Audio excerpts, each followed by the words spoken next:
was reaching an all-time low, Life After Life rekindled an understanding of the importance of spirituality in our daily lives. It is fitting that Life After Life was originally introduced by Elisabeth Kubler-Ross, the pioneering researcher on death and dying. Although for tens of thousands of years humans accepted death as a natural part of life, a brutal revolution in our attitudes concerning death occurred at the turn of the last century. Death became unnatural, dirty, medicalized, and hidden from the public view. Whereas most people died at home in the 1800s, by the mid-20th century, most people died in hospitals. The aggressive end-of-life interventions medical science made possible resulted in the dying person giving up dignity and control over his or her life.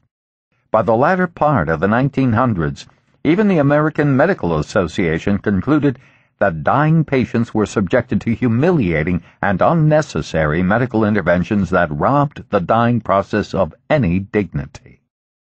In 1965, when Elisabeth Kubler-Ross wrote her book on death and dying, death was something that was not discussed.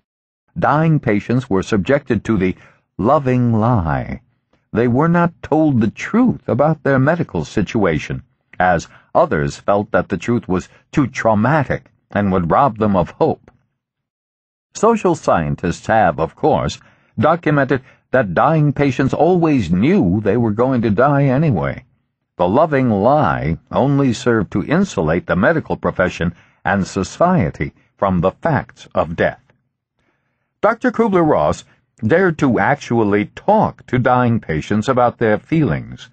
This generated enormous hostility from the medical staff at her hospital in Chicago. For example, one nurse angrily asked her if she enjoyed telling patients they had only a few weeks to live.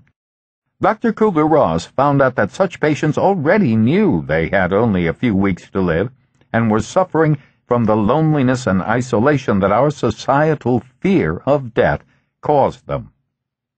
Although Dr. Kubler-Ross has gone on to make her own contributions to the spiritual understanding of what happens when we die, in her first book, she discussed only the emotional stages of death. These included denial, isolation, anger, bargaining, depression, and acceptance. Our society was astonished to learn even these common-sense observations.